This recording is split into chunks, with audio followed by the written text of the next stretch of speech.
था भस्मासुर। ये नारद जी से पूछा कि सबसे अच्छे देवता कौन है, तो उन्होंने कहा कि भगवान विष्णु। बोले अरे भगवान विष्णु बहुत दिन में प्रसन्न हो गए। तो बोले कि अच्छा एक काम करो ब्रह्मा जी। बोले नहीं नहीं। तो बोले कि सट्टपट्ट के देवता भगवान शिव है, जल्दी प्रसन्न हो जाते हैं। पूजा की सामग्री ना हो तो 5 आखत थोड़े, थोड़ा सा चावल ले लो, थोड़ा बेलपत्र ले लो और जल ले लो, बस इतने में चढ़ा दो, प्रणाम कर दो। बोले महाराज ये मेरे जो चावल है ये सुदामा के चावल, और जैसे सुदामा के ऊपर भगवान श्री कृष्ण की कृपा करी तो मेरे ऊपर भी करी, तो सब दे देते। पत्र पुष्पम फलम तो पत्र ये इसी तरह का मेरे पास और कुछ नहीं। तो ये भावना लेकर के भगवान शिव की आराधना करो तो भगवान शिव क्या करते कि भगवान शिव से अभय करते। पर एक ऐसा भक्ति है, भस्मासुर गया, भस्मासुर क्या किया, तपस्या किया, कई दिन आंख मूंद करके बैठा रहा, जब नहीं मिले तो अपने शरीर को काट काट करके स्वाहा करने लगा। और जब स्वाहा करने लगा तो जब सिर का नंबर आया तो भगवान शिव प्रकट होकर के बोले भस्मासुर एक काम कर, वरदान मांग ले, काहे को सिर काटना। तो इसने वरदान मांगा भगवान शिव से कि मैं जिसके सिर पर हाथ रख दूं जय श्री राम हो जाए। अब परीक्षा का नंबर आया तो भगवान शिव से बोले कि मैं परीक्षा करूंगा आपके सिर पर हाथ रख करके कि आपके वरदान में ताकत है, शक्ति है कि नहीं है। तो भगवान शिव भगे, भगवान को पुकारा। भगवान एक बटुक रूप बना करके एक वृक्ष के नीचे बैठ गए जहां से भस्मासुर जा रहा। आगे भगवान शिव थे, पीछे भस्मासुर था। अब भगवान मंद मंद हंस करके भस्मासुर की तरफ बोले कि अरे भस्मा, थोड़ी अपने शरीर को तो देख, इस तरह से हफर हफर भाग रहा है धूप में, थोड़ा सा मेरे पास आ, इस वृक्ष के नीचे बैठ करके मेरे कमंडल में जल है, थोड़ा आचमन कर ले, मुंह धो ले, थोड़ा विश्राम कर ले और अपने शरीर को भी तो देख। काया राखे धर्म है, पूंजी राखे व्यापार। तब वो सुना तो सोचा कि अरे तो ब्राह्मण बालक बड़ा सुंदर बोलता है। तो समीप में भगवान के गया तो भगवान ने क्या किया, कहा ले थोड़ा जलपान कर लो। अब फिर पूछा कि इतना क्यों भाग रहे हो, कि तुम क्यों दौड़ रहे हो धूप में। तो बोला कि महाराज जानते हो वो आगे भगवान शिव थे, मेरे को वरदान दे दिया, अब जब वरदान की परीक्षा का नंबर आया तो भागते भागते। तो भगवान हंस करके बोले अरे भस्मासुर तो बड़ा पागल है, इनको कभी नहीं सुना कि दक्ष प्रजापति ने इनको श्राप दे दिया कि इनके वरदान में दम रहेगी न श्राप में दम रहेगी। तो बोले कि इसकी परीक्षा कैसे हो। तो भगवान बोले कि अच्छा हाथ रगड़ लेना, बिजली निकलेगी तेरे हाथ से। तो रगड़ा काहे को बिजली निकलेगा। तो बोले कि अपने सिर पे हाथ धर के देख ले। तो धरा, कहा कुछ हो। बोले भगवान बोले कि थोड़ी दबा के तो देख ले, और जैसे दबाया तो जय श्री राम हो गया। अब भगवान शिव के पास भगवान शिव को समझाया कि देखो ये भगत बड़े विचित्र होते हैं, इन भक्तों को क्या करो कि जब वरदान दो तो बढ़िया ठोक बजा के दो, धन संपत्ति पा जाएंगे तो पागल हो जाएंगे। भगवान ये जानते कि कभी ऐसे ऐसे व्यक्तियों को हम लोगों ने देखा है कि उनके लड़के उनके पिता माता तो पैसा खूब कमाया है, पर लड़कों ने जब संपत्ति देखा तो पागल हो गए। और पागल होकर के उनके जीवन में खाने पीने की तो बात ही नहीं, बस पागल बात। पर भगवान सोचते कि ये जो धन संपत्ति प्राप्त करेगा तो पागल भागेगा, धन संपत्ति न रहेगी तो मेरा स्मरण करेगा, चिंतन करेगा। दो बातों को लेकर के हम भगवान की भक्ति करते हैं, या तो सुख या तो दुख। दुख में भी यदि भगवान की भक्ति करते हैं तो कोई अनुचित नहीं है, पर वो उतना उचित नहीं है जितना हम अपने सुख और प्रसन्नता से भगवान का स्मरण करें, चिंतन करें। कुंती ने तो कहा कि विपदा संतु ना शाश्वत तत्त जगत गुरु, मुझको विपत्ति ही दे दीजिए, आप इतनी विपत्ति दीजिए कि सात पुनर्भव दर्शनम, मैं आपका सुमिरन करूं, चिंतन करूं, मैं जान जाऊं कि अब भगवान के अलावा मेरे दुख का कोई निवारण नहीं कर सकता। बस तो उसमें भगवान ने पूछा क्या होगा?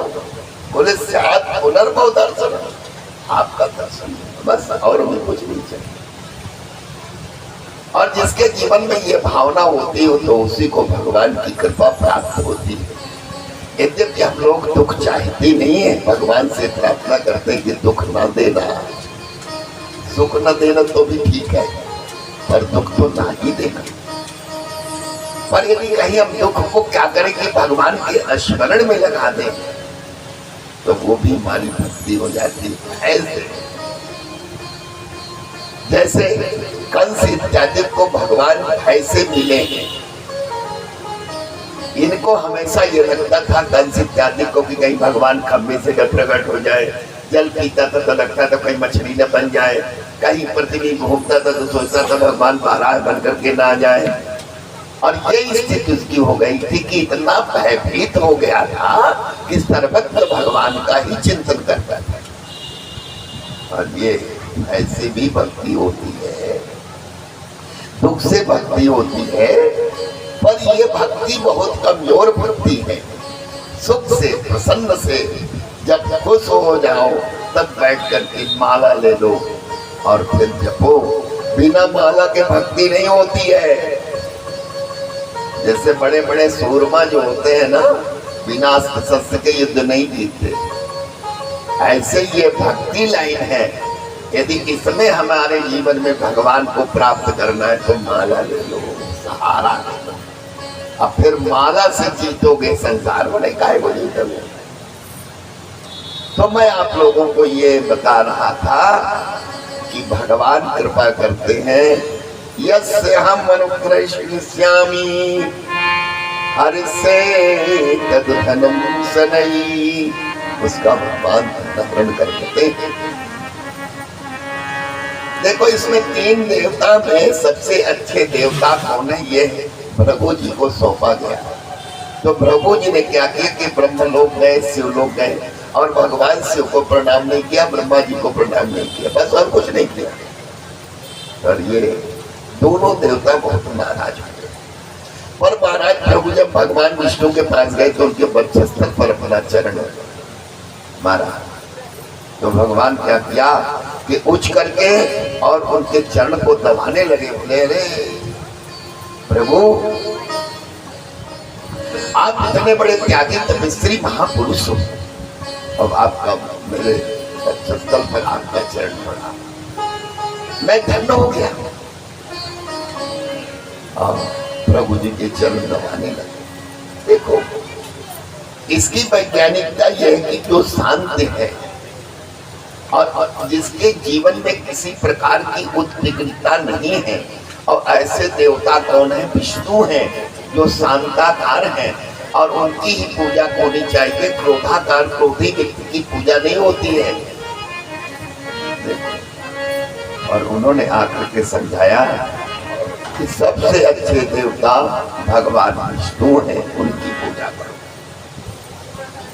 एकदा द्वारवत्याम विप्र पत्नी कुमार का,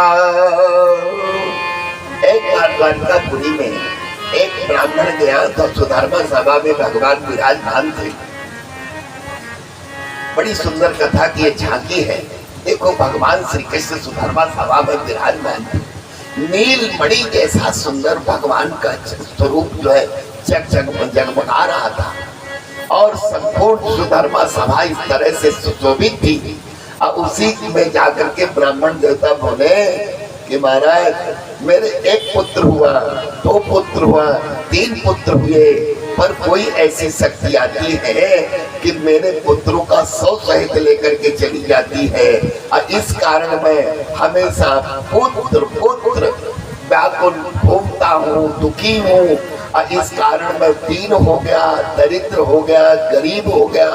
और इतना दुखी हूँ मैं कि मेरी कोई रक्षा नहीं करता। तो द्वारकाधीश भगवान कुछ भी नहीं बोले, ब्राह्मण के इन वाक्यों को सुनते रहे। पर उसी समय अर्जुन वहां थे, तो अर्जुन ने कहा कि ब्राह्मण उठ करके अर्जुन ने कहा कि ब्राह्मण देवता ये बताओ, जहां आप रहते वहां कोई धनुर्धर नहीं रहता? तो ब्राह्मण देवता बोले कि क्या बताऊं राजकुमार, आज तक मेरी रक्षा के लिए कोई आगे नहीं आया। तो उन्होंने कहा कि देखो ब्राह्मण देवता इस बार यदि आपकी धर्मपत्नी के जन्मे का समय, पुत्र जन्मे का समय है, तो आप एक काम करना, मुझको बताना, अब मैं रक्षा करूंगा। तो ब्राह्मण देवता बोले कि देखो मेरी रक्षा का भार भगवान श्री कृष्ण, बलराम जी, प्रद्युम्न जी, अनिरुद्ध जी इत्यादि नहीं ले रहे हैं, आप कौन है? तो अर्जुन ने कहा कि देखो महाराज, ना संकर्षणों वासुदेवो प्रद्युम्नो, मैं ये नहीं हूं, ना हम संकर्षणो ब्रह्मान कृष्ण कार्ष्णेव च, अहम अर्जुनो नामो गांडीवं दस्युमहि धनो। ब्राह्मण देवता ने कहा कि मैं तो ना कृष्ण हूँ। अर्जुन ने कहा कि ना तो मैं कृष्ण हूँ ना बलराम, ना प्रद्युम्न हूँ, ना अनिरुद्ध हूँ, मेरा नाम अर्जुन है जिसका धनुष गांडी है। और इस बार मैं आपके पुत्रों का सुंदर, आपके पुत्रों की मैं रक्षा करूंगा। देखो जब जन्मे का समय आया तो ब्राह्मण देवता ने जाकर के बताया, तो क्या किया अर्जुन ने, अस्त्र शस्त्रों से इस तरह से वो सूतिका ग्रह को आच्छादित किया कि कहीं कोई जीत ही न जाए। पर कोई शक्ति आई और ब्राह्मण देवताओं के लड़कों को लेके चली गई। ब्राह्मण देवता की धर्मपत्नी रोने लगी। आकर के अर्जुन के सामने सुधारपा सभा में ब्राह्मण देवता कहने लगे, अर्जुन ने मृषाल आपी है। और अर्जुन ने क्या किया कि हम पूरी गए, वहां नहीं ब्राह्मण के लड़के मिले, दसों दिशाओं में गए वहां नहीं मिले, पाताल में गए वहां नहीं मिले। तो अर्जुन ने क्या किया कि चिता बना करके जब क्या किया कि चिता में प्रवेश करने के लिए जैसे उद्यत हुए, तो भगवान श्री कृष्ण ने कहा कि देखो अर्जुन, किसी समस्या का समाधान मृत्यु नहीं है। तो अर्जुन ने कहा कि क्या बताऊं महाराज, मैंने ब्राह्मण के लड़कों की रक्षा नहीं कर पाई है, इसलिए मैं अपना जीवन परित्याग करूंगा। तो भगवान ने अर्जुन से कहा कि ऐसी प्रतिज्ञा क्यों करते हो? तो अर्जुन ने कहा कि देखो महाराज, मैं आपकी आलोचना तो सुन नहीं सकता, आपकी आलोचना ये ब्राह्मण कर रहा था, तो मैं आपकी आलोचना नहीं सुन सकता, पहले प्रतिज्ञा करें। फिर भगवान ने कहा कि अच्छा चलो, एक ऐसे लोक में भगवान ले गए, और उस लोक में जब गए तो वहां भौमादेव विराजमान थे। अब भौमादेव ने जब भगवान की सुंदर दर्शन किया तो कहा कि आप लोग जो है पूर्ण काम, आप पूर्ण काम हो, इवाम नर नारायण ऋषि हो, और धर्म के स्थापन करने के लिए आपने जन्म लिया था, अवतार लिया था। अब दोनों का काम पूरा हो गया है, और ये ब्राह्मण के लड़के मैं लाया था, विप्राय तत्व पुत्रान यथारूपम यथापया, यथारूप जिस प्रकार के उनके हुनर रूप थे, जितनी अवस्था के होना चाहिए वो संपूर्ण पुत्रों को ले आकर दे दिया। देखो इसमें एक बड़ी विचित्र कथा आती है कि यदुवंशी राजकुमारों को हमेशा ये महाराज भगवान श्री कृष्ण समझाते थे कि तुम लोग कभी अपने जीवन में एक भूल न करना, ऋषि मुनि महात्माओं से हास्य परिहास न करना। पर यदुवंशी राजकुमार इतने उद्दंड हो गए थे, भगवान समझने लगे कि जो काम दैत्य दानव करते थे वो अब ये यदुवंशी करने लगे, तो मेरे स्वधाम जाने के पहले इनका भी कोई समाधान होना चाहिए। आज ये विचार लेकर के भगवान ने क्या किया कि एक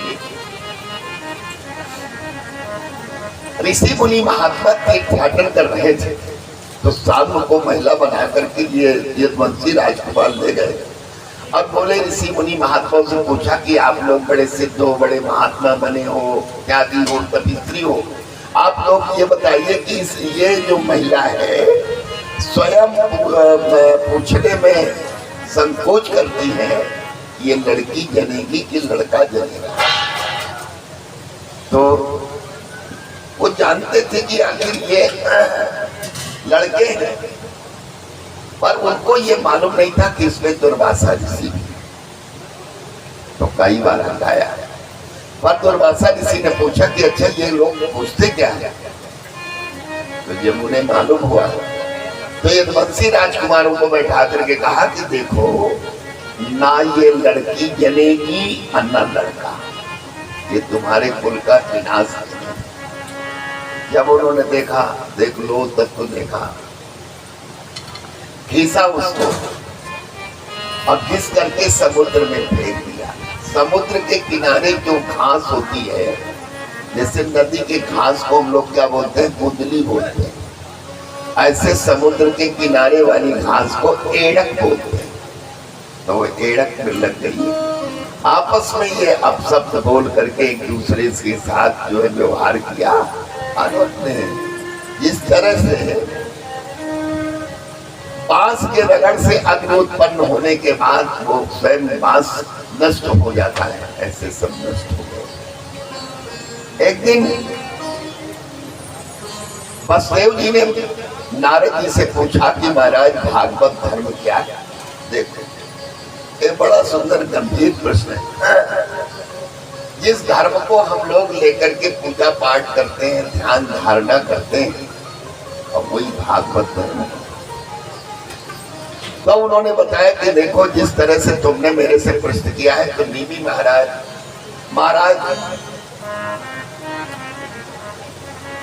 ऋषभ देव के 9 लड़के योगेश्वर हो गए और उनके नाम है कवि हरिरंतस प्रबुद्ध्या पिपलायन आविर्भूत शमसा करभाजन एते भगवत रूपम विश्वम सदात्मकम आत्मनो व्यतिरेकेन पश्यन्तम विचरन्महि।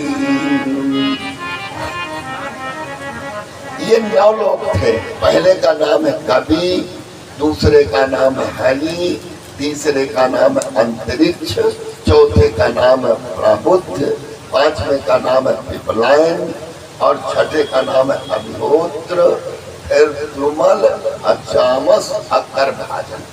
ये 9। और ये जो है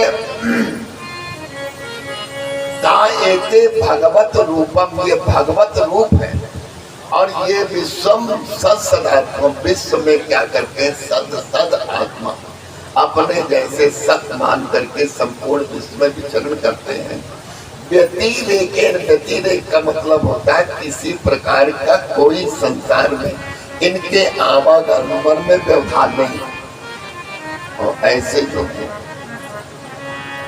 उन्होंने एक बार निमि महाराज ने क्या किया कि एक सत्र बुलाया, इसमें 9 योगेश्वर सब आए, 9 तखत जो है रख दिया और उसमें विराजमान इनको कराया। फिर पूजा पाठ किया। पूजा पाठ के बाद जो है महाराज विदेह बोले कि महाराज मन्ने भगवता साक्षात पार्षदान हुए मधुपुषा अब विष्णु भूतानि लोकानां पावनाय चरन्ति। आप भगवत स्वरूप और इस संसार में जो है आप क्या करते हो, विचरण करते हो। किसके लिए? पावन बनाने के लिए, संसार को पवित्र बनाने के लिए। पर दुर्लभो मनुष्यो देहो देहिनां क्षणभंगुरा तत्रापि दुर्लभम मन्ये वैकुंठम प्रियदर्शनम। कि दुर्लभो मनुष्यो देह, ये मनुष्य देह बड़ा दुर्लभ। अब उसमें भी देही नाम क्षणभंगुर, ये शरीर क्षणभंगुर, तत्रापि उसके बाद भी दुर्लभम मन्ये वैकुंठम प्रिय दर्शन, वैकुंठ का दर्शन, वैकुंठ प्राप्ति जो है बड़ा दुर्लभ।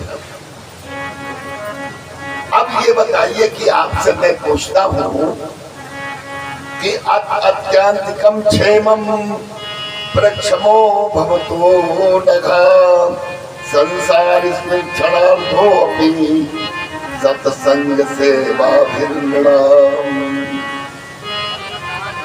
उसमें भी देखो सबसे बड़ी विशेष बात यह है कि अंत का, इसमें आत्यांतिक क्षेम का मतलब यह है कि अंत का अंत में हमारा कल्याण, इसमें क्षेम माने कल्याण है। क्यों? संसार में क्षणार्धों, अभी संसार में यदि क्षण के लिए सत्संग मिल जाए, देखो सबसे ज्यादा दुर्लभ क्या है संसार में? सत्संग।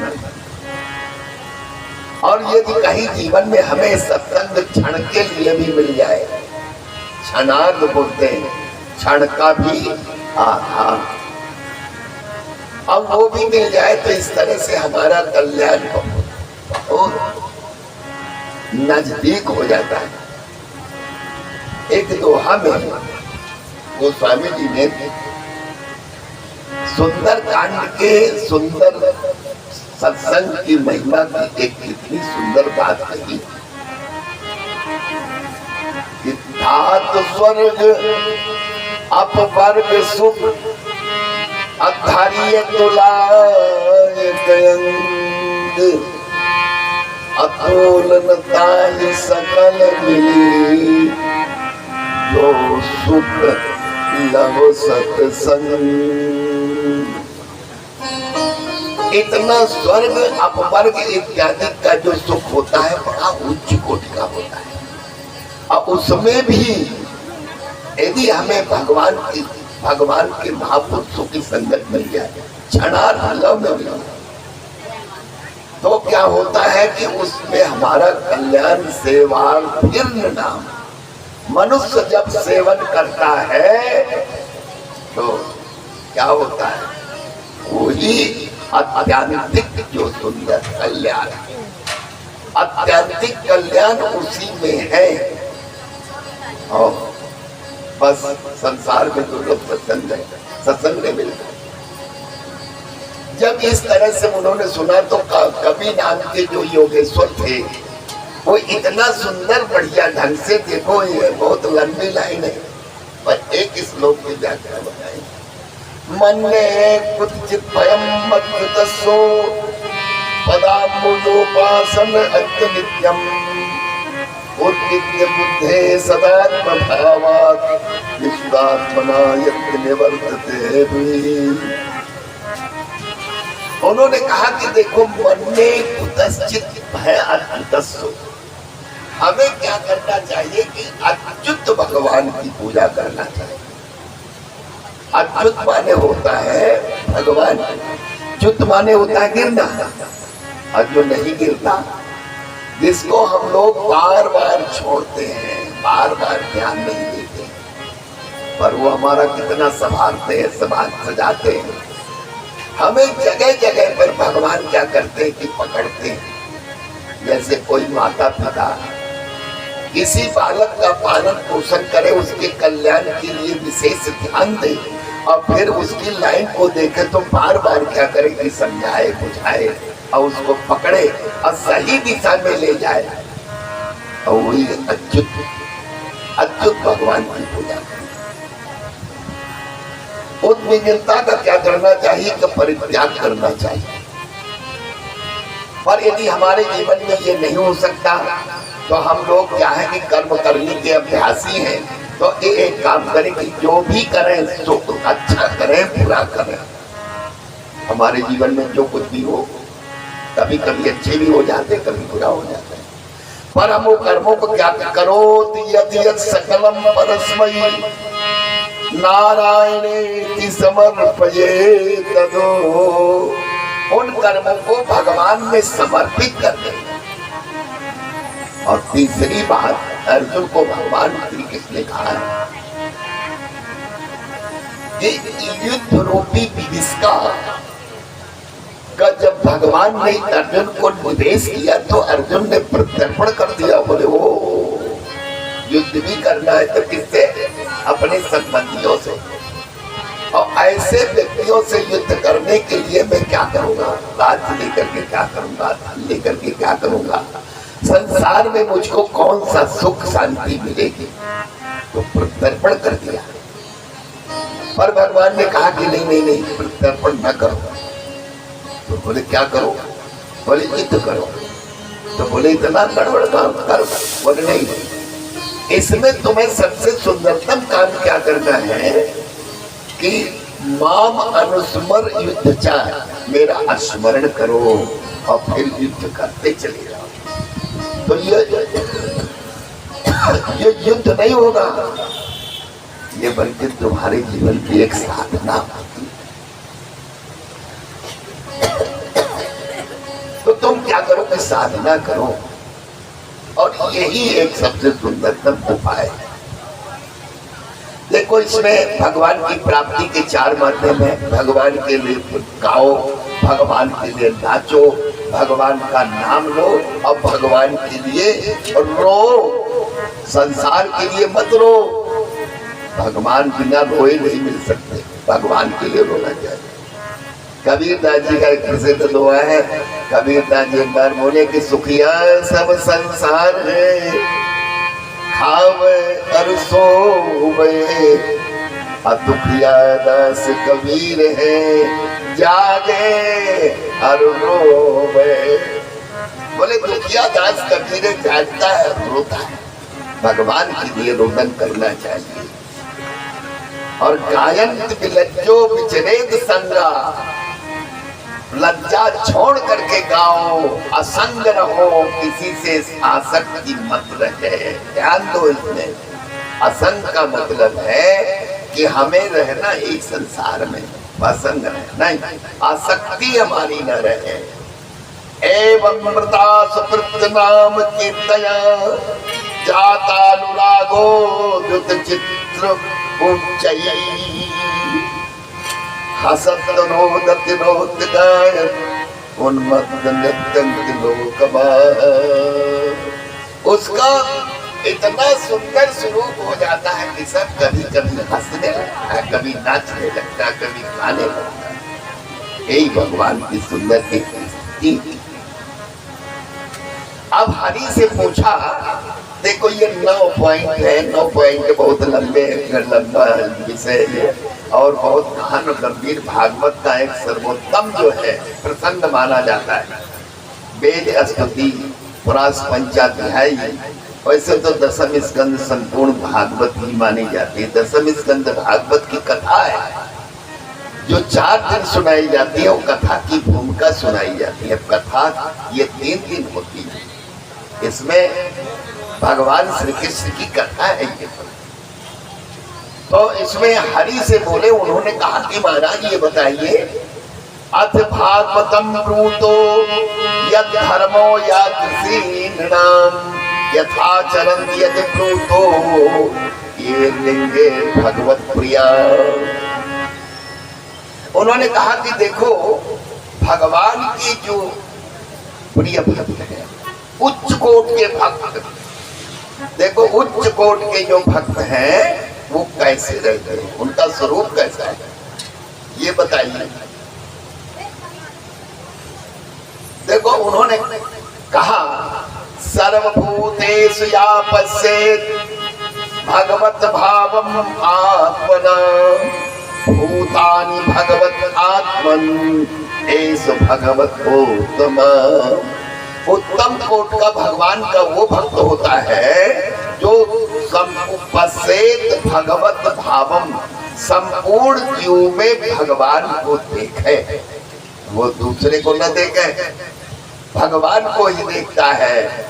इसीलिए गोस्वामी जी ने कहा कि सिय राम में सब जग जानी, करो प्रणाम जोर जुग पानी, ये जो कुछ भी संसार में दिखाई देता है वो भगवान का स्वरूप है। और जब इस तरह की हमारी भावना उत्तम कोट का जो भक्त भगवान का होता है उसको भगवान के अलावा कहीं कोई दिखाई नहीं देता, सर्वत्र भगवान दिखाई देते। और जब जिसकी इस तरह की भावना हो जाती है उत्तम कोट का महापुरुष माना जाता है। फिर दूसरे श्रेणी का ईश्वरे तदान्ताद हीनेषु पादेषु दुःसस्तु च, अपने को ईश्वर के अधीन मानना, ये भगवान के अधीन, भगवान की जैसी हमारे ऊपर कृपा होगी उसी तरह से हम चलेंगे, हम अपने से कुछ नहीं करेंगे। अब फिर प्रेम मैत्री कृपोपेक्षा या करो समत्मा, संसार में मैत्री भाव प्रेम भाव सबसे सबसे मिलिए धाय, ना जाने किस भेष में नारायण मिल जाए। देखो ऐसा कभी कोई भाव होना चाहिए कि हमारे जीवन में कब कैसे भगवान की मिल जाए। फिर तीसरे श्रेणी की भी बात कही गई कि तीसरे श्रेणी का भक्त जो होता है वो क्या है कि कभी किसी से द्वेष नहीं देखता, सिर्फ भगवान से अपने जीवन को कोसता है कि मेरे जीवन में क्या शैली है, क्या है कि मैंने भगवान की प्राप्ति नहीं किया। देखो जब इस तरह से उसके जीवन में एक हीनता आ जाती है और जब तक इस तरह की द्रव्यता नहीं आती कि मेरे जीवन में भगवान की प्राप्ति नहीं हुई है, आखिर ये शरीर किस काम का है। द्रवय श्रवय फूल कई नहीं। देखो तुलसी सुमिरत राम, इसको क्या होना चाहिए, द्रवित हो जाना चाहिए। ये फाटे फूटे नयन जरे सुतन के ही काम, अद्रवय श्रवय फूल कई नहीं तुलसी सुमिरत राम। इस शरीर की ये समझे कि कोई सार्थकता नहीं। गोस्वामी जी ने एक दोहा में इसी का ट्रांसलेशन कर दिया है कि लोग ऐसा समझ ले कि हमारा हृदय फट जाए, क्या मतलब है, शरीर जल जाए कोई मतलब नहीं, पर शरीर की सार्थकता तब है कि द्रवय श्रवय वो द्रवीभूत हो जाए, जैसे सुने वैसे वो द्रवीभूत हो जाए, पुलकित हो जाए। सुमिरत तुलसी राम, भगवान को स्मरण करते हुए। देखो अंतरिक्ष से उन्होंने पूछा कि महाराज ये माया बड़ी बलवती है, इस माया से लोग कैसे पार पाए जाएं, तो ये थोड़ा सुंदर हमको बताइए। तो जैसे मैंने बता दिया है कि ये हमारी इंद्रियां इतनी बहिरंग है, देखो इनकी संरचना इतनी बहिरंगता है कि ये सब कुछ संसार का व्यवहार जानती है और इस बहिरंगता को हम लोग लेकर के क्या करते हैं कि जीवन यापन करते हैं। पर इन्हीं इंद्रियों को हम क्या करें कि अपने माने अंतर्मुखी करें, अप्रवसन की अहंकारम सुगुणे असाध हम आत्मनि ही, और फिर उसको क्या करें कि अपने अहम को निकाल दें, और जब अहम निकल जाएगा हम क्या है शून्य हो जाए। ऐस माया भगवत सर्ग स्थित अंत कारणी विवर्णावंता स्माधि किम या सोचती। उन्होंने कहा कि देखो ये माया बड़ी दुस्तर है, इसलिए इसके सबसे बचने के लिए माया भी भगवान की जो है आराधना करनी चाहिए। माया अपने आप जो है एक तरह से विफल जैसे हो जाती है। अच्छा इसमें कर्म में प्रबुद्ध नाम के योगेश्वर से कर्म में पूछा है। 3 प्रकार के कर्म, एक का नाम है कर्म, एक का नाम है अकर्म और एक का नाम है कर्म। दोनों 3 प्रकार के कर्म हैं। अब इनके सबके बड़े विभाग हैं कि हम कौन सा कर्म करें कौन सा न करें। जैसे वेद में जो वर्णित कर्म है उनसे वो करना चाहिए, पूजा पाठ है, त्याग तपस्या है, सद्भाव पूर्ण व्यवहार संसार में। और इसके अलावा जो कुछ भी हम करते हैं, कुछ काम ऐसे करते हैं कि नित्य नैमित्तिक कर्म जो है अकर्म, पर विकर्म काम, विकर्म जो कर्म है उसको कभी नहीं करना चाहिए, उसमें अच्छी तरह से विचार करना चाहिए। और वैसे गीता में भगवान श्री कृष्ण ने कहा कि कर्मणो गहनो गति, कर्म की गति बड़ी गहन गंभीर है। और इसलिए कर्म रूपी विज्ञान के माध्यम से जो कुछ भी प्राप्त होगा वो बड़ा गड़बड़ होता है। वैसे वेद 3 बातें बताते हैं, कर्म बताते हैं, अज्ञान बताते हैं और उपासना। उपासना माने भक्ति, और कर्म माने संपूर्ण संसार का जितना सुख है वो सुख प्राप्त जिसमें होता है वही कर्म है। पर वो कर्म फिर क्या होता है 0/0, बड़ा वैज्ञानिक काम है इसमें। जैसे हम कर्म से कोई व्यक्ति इतना सार्वभौमिक बन जाए, संपूर्ण संसार का राजा, और फिर वो युवा रहे, वृद्ध न रहे, और उसका कोई विरोधी न हो, ऐसा जिसको सुख मिले। इससे भी एक लोक है, माने मानव गंधर्व लोग, उसको 100 गुना प्राप्त है। अब फिर ये वेद की कथा है देखो। अब फिर इसके बाद जो है एक पितृलोक है, गंधर्व लोक, गंधर्व लोक को 100 लोग सुख प्राप्त है। फिर एक पितृलोक है, पितृलोक को 100 गुना प्राप्त है। और फिर एक देवलोक है, देवलोक में भी 100 गुना प्राप्त है। फिर इंद्रलोक है, इंद्रलोक माने 100 गुना प्राप्त है। 100 गुना बढ़ाते चले जाओ। और फिर बृहस्पति लोक है 100 गुना, फिर ब्रह्म लोक है 100 गुना। इतना सुख ये कर्म के विज्ञान से प्राप्त हो जाता है। पर इसमें एक भाष्यकार ने कहा है कि सिर्फ एक भक्ति के माध्यम से यदि कोई शरणागति भगवान में हो जाए तो कितनी बड़ी झंझट है इसमें प्राप्त करने। इतना सुख प्राप्त करने में तो लोग मर जाते हैं। साधारण घर गृहस्थी के सुख को प्राप्त करने के लिए बनाते बनाते मर जाते हैं, बना नहीं पाते, कोई ना कोई अभाव ही रहता है। पर इतना बड़ा सुख प्राप्त करने में जो उसको मेहनत पड़ेगी, पर वो भगवान का जो भक्त बन जाए, भगवान की शरणागति स्वीकार ले, तो सब कुछ ठीक हो जाएगा, बाबा आनंद हो जाएगा। थोड़ा भावना का परिवर्तन किया तो सब कुछ लाभ हो गया। पर यदि हम कहीं चाहेंगे कि नहीं ऐसा ऐसा कर ले, ऐसा कर ले, ऐसा कर ले, तो करते करते मर जाएंगे, कोई लाभ नहीं होगा। अज्ञान की श्रेणी तो कुछ और ही है। ज्ञान प्राप्त करना, किसी को ज्ञानी हो जाना, ये बड़ी मुश्किल बात है। रही गई उपासना, उपासना माने भक्ति, ये कर सकते हो सब लोग, तो ये इसको करना चाहिए। ये सबसे सुंदर विधि भगवान के विषय पर है कि अनंत है, भगवान के गुण, भगवान की लीला अनंत है, भगवान की कथाएं अनंत है। भगवान अलग अलग युगों में अलग अलग भगवान के अवतार हुए हैं। जैसे कृतम त्रेता द्वापरम कली केशव।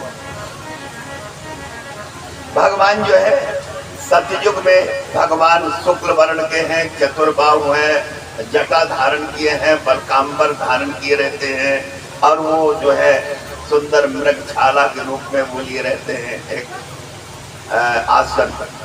और ये जो जिसका उपासना करते हैं तब मनुष्य सदा शांता निर्भयरा द्विजात्मा, ऐसे भगवान का जो पूजा करने वाले, ध्यान करने वाले लोग हैं, वो सदा शांत रहते हैं, निर्भयरा, किसी से बैर नहीं करते हैं। और सुहृदात्मा, सबको सुहृद माने होता है अपने हृदय के, अपने माने सु माने अच्छा, हृदय माने हृदय, जैसे अपना शरीर जीवन है वैसे सबको मानते हैं।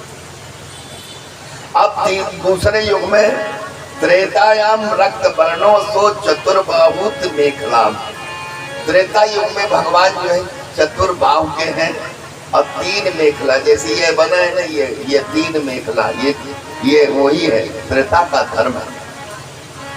और इस तरह से ये जो हिरण्य के साथ त्रयात्मानम सुख सुरवा उपलक्षणा लक्ष्मण, देखो इसके जो है आहुति वगैरह सुबह वगैरह जो बनी है इसके उपलक्षण है। और यदि इनका कोई करता है तम तदा मूर्जम देवो सर्वदेवमयो हरि, संपूर्ण जितना पूजा पाठ होता है तो इसमें क्या है कि सर्वदेवमयो हरि, भगवान हरि को मानते हैं। यजंत विद्या धर्मिष्ठा ब्रह्मवादिना, ब्रह्मवादी लोग जो है सुंदर निष्ठा से इनकी जो है उपासना करते हैं। विष्णु यज्ञ प्रसून गर्भा सर्वदेव गुरुक्रमा रस कपि जंतसो मुर्गा इतिर्यते। इस तरह से ये जो है त्रेता में भगवान का स्वरूप है। अब द्वापर में भगवान का जो स्वरूप है तो द्वापर में जंत वेद मंत्राभ्याम नमस्ते वासुदेवाय नमः संकर्षणाय च प्रभुतानुद्धाय तुभ्यं भगवते नमः। द्वापर में भगवान की जो है सुंदर भगवान श्री कृष्ण, प्रद्युम्न जी और अनिरुद्ध जी और संकर्षणाय भगवान बलराम जी की पूजा होती है। और इस तरह से कलयुग में सिर्फ भगवान की पूजा होती है। यज्ञ संकीर्तनम प्राये अजंत ही सुमेधसा। सुमेधसा का मतलब है कि अच्छे बुद्धिमान लोग सिर्फ भगवान का कीर्तन करते हैं। और यही जो है कलयुग का सुंदर धर्म है, कुछ नहीं करना। यज्ञ संकीर्तने वो सर्वो स्वार्थो अभिलभ्यते कलिं संभाव्यताय गुणज्ञ सारभागिना। इसलिए संपूर्ण जितना संसार का सुख है तो क्या है, गुणज्ञ। गुणज्ञ का मतलब होता है कि जो गुण का ग्राही हो, जानकार हो, तो वो क्या करता है, सार भागिना, सिर्फ सार ग्रहण करता है और भगवान का नाम स्मरण करता है और उसे सब कुछ प्राप्त हो जाता है। इसलिए ये सबसे सुंदर धर्म है। देखो ये धर्म की गोस्वामी जी ने भी सुंदर व्याख्या 4 चौपाई में कर दिया है, इसमें तो लंबा है भागवत में। उन्होंने कहा कि सतयुग सब योगी विज्ञानी कर हर ध्यान करे व प्राणी, अत्रेता विविध यज्ञ नृत्य रही, प्रभु समर्थ कर्म सब करही, द्वापर कर पथ पथ पूजा, यही सब तरह उपाय पूजा, कल जो केवल हरिगुण गा। बस कल युग में भगवान का नाम लो। देखो इसमें 24 गुरुओं की चर्चा है। यदि हम 24 गुरुओं पर चर्चा करेंगे तो बड़ी लंबी चर्चा है, पर इसमें क्या है कि जिससे हमको शिक्षा मिल जाए वही हमारा गुरु, ये मान करके चलना चाहिए। वैसे साधारणतः वो होना चाहिए गुरु की जो कृष्ण तत्व जाने। चैतन्य महाप्रभु ने कहा है जो कृष्ण तत्व जाने वही गुरु हो। पर इसमें पृथ्वी को, वायु को, आकाश को, जल को, अग्नि को, चंद्रमा को, रवि को, कपोत, अजगर, सिंधु, पतंगो, मधुर, गजा, मधुआ, हरिणो, मीना, पिंगल, कुरारो, अर्भका, कुमारी, सर्क, सर्वा और नाभि, सफेद कृत, इतने गुरु हैं। यहाँ से हमें शिक्षा मिल जाए वही गुरु को मान लेना चाहिए। एक भजन गाओ।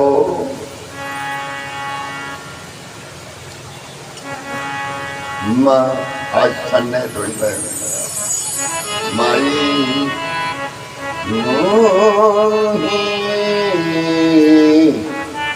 लगत वृंदा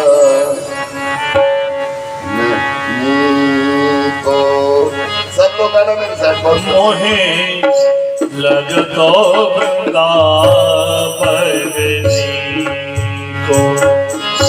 आई मोही लगत वृंदावन को। आली मुहे लगतो वृंदावन को। आई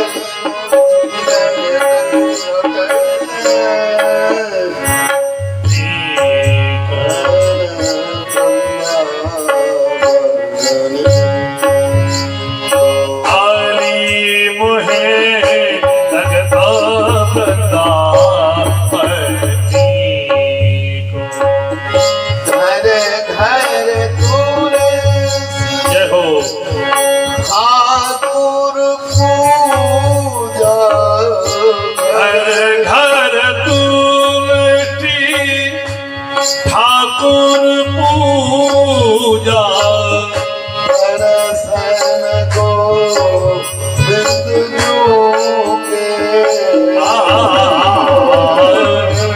दर्शन को बिंदगी को।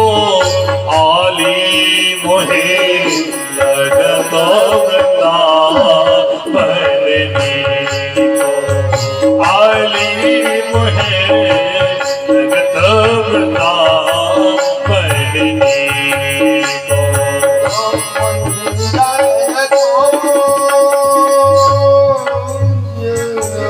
जय हो। कुंजन कुंजन फिरत राधिका। कुंजन पूजन फिरत राधिका। शब्द सुनत मुरली को। शब्द सुनत मुरली को। लगतो वृंदावन को। आली मोहे लगतो वृंदावन को। मोहे लगतो वृंदावन को। निर्मलनी जय हो। निर्मल नीर बहत जमुना को। निर्मल नीर बहत जमुना को। निर्मल नीर बहत जमुना को। निर्मल नीर बहत जमुना को। भोजन दूध दही को। भोजन दूध दही को। लगतो वृंदावन को। आली मोहे लगतो वृंदावन को। आली मोहे लगतो वृंदावन को। रतन सिंहासन जय हो। आप विराजे। रतन सिंहासन आप विराजे। रतन सिंहासन जय हो। आप विराजे। रतन सिंहासन आप विराजे। मुकुट धरे तुलसी को। मुकुट धरे तुलसी को। लगतो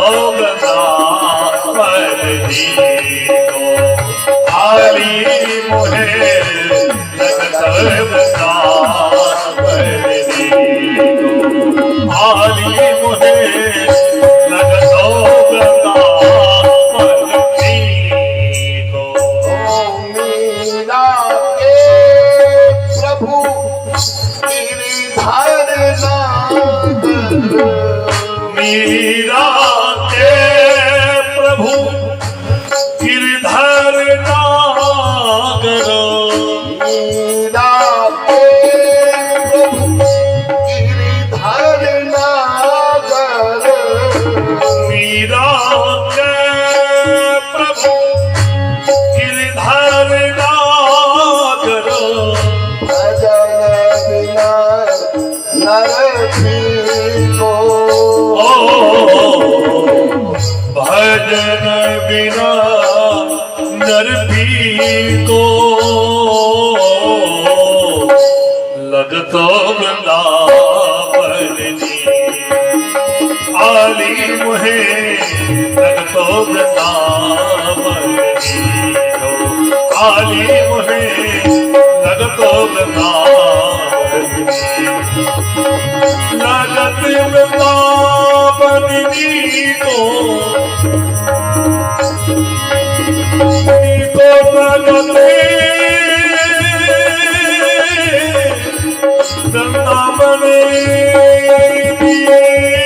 को लगत वृंदावन जी को आली है लगत वृंदावन जी को आली है लगतो वृंदावन लगतो वृंदावन लगतो वृंदावन को बोले वृंदावन बिहारी लाल की जय हो भागवत महापुराण की जय हो हनुमान जी महाराज की जय हो गुरुदेव भगवान की की जय हो सब संतन की की जय हो जय जय श्री श्री राधे श्याम। देखो 24 गुरुओं की चर्चा भागवत में की गई है, पर जिससे हमें शिक्षा मिल जाए वही हमारा गुरु। ये नहीं सोचना चाहिए कि हमारा गुरु कैसा हो, कहाँ किस प्रकार से हो, जहाँ से हमें शिक्षा मिल जाए, जिससे हमें बोध हो जाए। देखो इसमें जो है पिंगला नाम की एक वैश्या थी, जब उसको गुरु बनाया तो पूछा, यदु महाराज ने पूछा दत्तात्रेय से कि आपने पिंगला को गुरु बनाया। लोग तो हमेशा ये कहते हैं कि गुरु कीजिए ज्ञान के, पानी पीजिए छान के, तो आपने पिंगला को गुरु बनाया।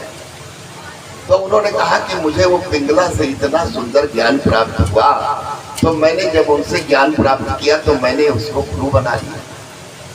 तो पूछा कि आपको उससे क्या ज्ञान प्राप्त हुआ है?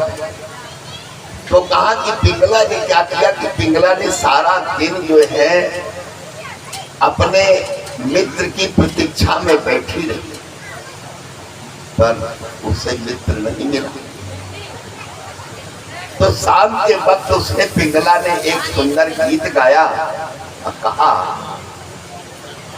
कि संसार इतना विषैला है और इस विषैले संसार को प्राप्त करने के लिए मैंने अपना इतना समय व्यतीत कर दिया।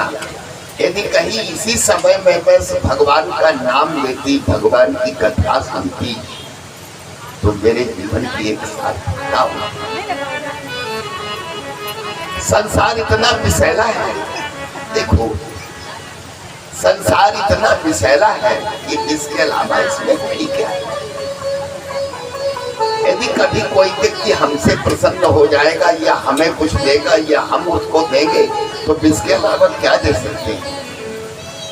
अब इसका धर्म इतना कम खतरनाक होता है कि चाहे जान के पियो और चाहे अनजान के पियो, वो क्या करेगा, नुकसान भी करेगा।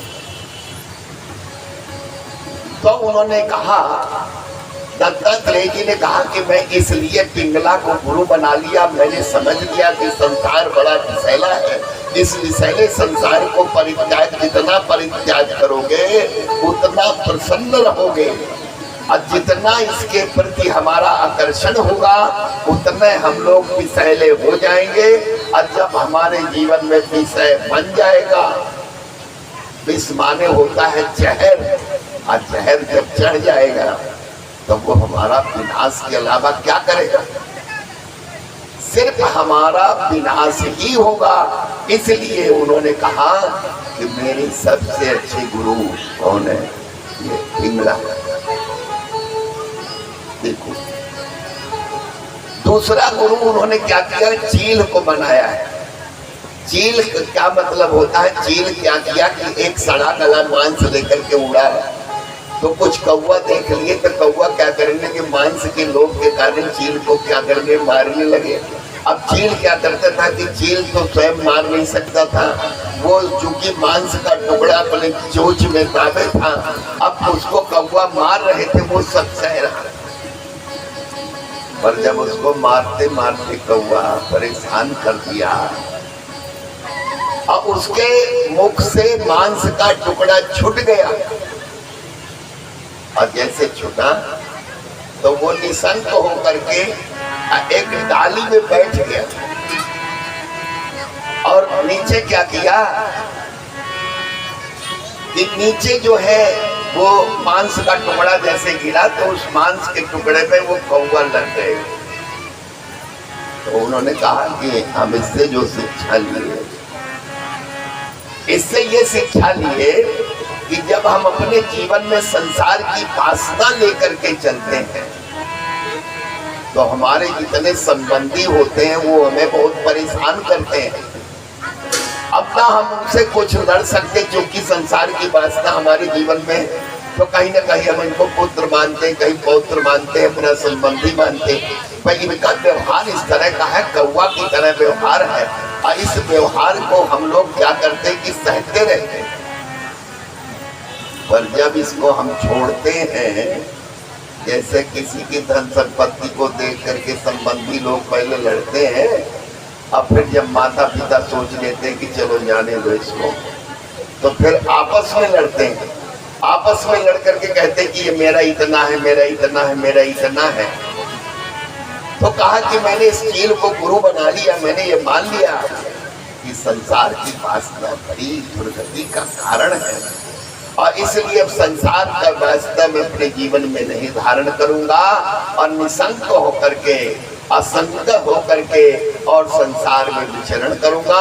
इससे जैसे चील डाली में बैठ करके असुख शांति से आनंद प्राप्त कर रहा है, ऐसे मैं भी आनंद प्राप्त। इसको गुरु बनाया,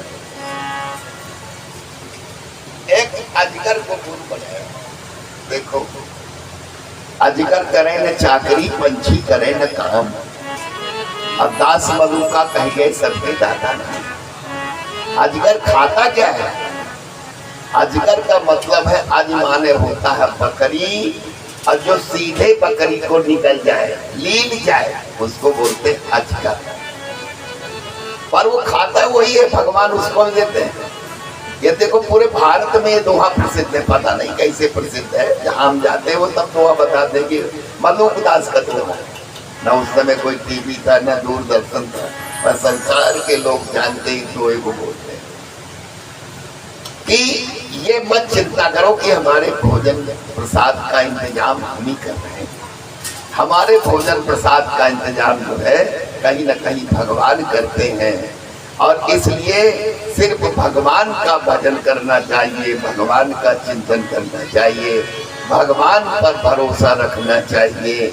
और जो संसार में भरोसा रखते कि अरे हम ही बनाते हैं, हम ही सब करते हैं। चाणक्य ने एक जगह लिखा है कि मूर्ख लोग घर गृहस्थी खूब सजाते हैं, अब बुद्धिमान लोग बढ़िया आनंद से छानते हैं। एक बार मैं चित्रकूट परिक्रमा कर रहा था तो कोई मेरे साथ थे, तो मैंने कहा कोई बिल्डिंग देखती, मैंने कहा कि चाणक्य देखता, तो पीछे एक व्यक्ति था मेरे, कोई एक दूसरे का, बोले क्या लिखा है महाराज चाणक्य ने? तो मैंने कहा तुमको क्या करना है, मैं इनको बता रहा था। चाणक्य ने कहा है कि ये मूर्ख लोगों का काम है, जानते कि एक दिन ये कुछ नहीं है, ये सब 0/0 हो जाएगा, और अपने हृदय में इस तरह से मान बैठा करके कि सबसे सुंदर भवन मेरा, घर मेरा होगा। पर यदि कहीं विचार करेंगे चले कि ये शरीर जब मेरा नहीं है, तो भला बता तेरी बनाई हुई वस्तु कहाँ क्या है? जो भगवान ने बना के हमें दिया है, कुदरत ने दिया है, वही जो हमारा नहीं है, तो क्या होगा? तो गाइस कैसी लगी आज की मेरी वीडियो? आई होप आप लोगों को अच्छी लगी होगी। यदि वीडियो अच्छी लगी हो और आप भी इधर वीडियो बनवाना चाहते हैं तो मुझसे कॉन्टैक्ट करिएगा और चैनल सब्सक्राइब कर दीजिए, वीडियो को लाइक कर दीजिए। तो आज मिलते हैं नए वीडियो के साथ, नए ब्लॉग के साथ। बाय, जय सीताराम।